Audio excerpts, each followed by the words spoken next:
This is how to resend an email in ActiveCampaign. Once you log into ActiveCampaign, you go on your left and you click on this campaigns. It looks like an envelope icon. Once you do that, it opens up here to your list of campaigns that you've already sent. As you can see the title, the date that you sent it, how many people it was sent to, the date that you modified it, so you did any updates, and the type of email. Okay, you're gonna go over here to your right hand side where you see this drop down. You need to click View Report if you want to take a look at the email and check out how well it did the first time. That would be helpful. Also, you go over here to this arrow, this drop down arrow, you click on this and you'll see here it says resend options. It'll give you 3 resend options.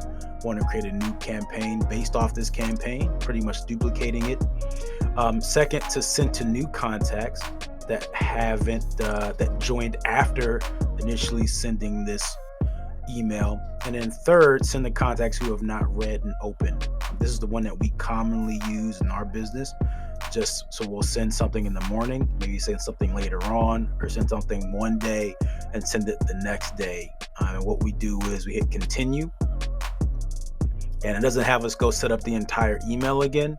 We typically go in and update the name of the campaign, and we update the subject. So I can go in here, hit change the subject, and it'll send it immediately. That is how you resend an already sent email in ActiveCampaign. If you need any other help with technology, make sure you check out the link in the description to see how you can link up with our team. Talk to you soon.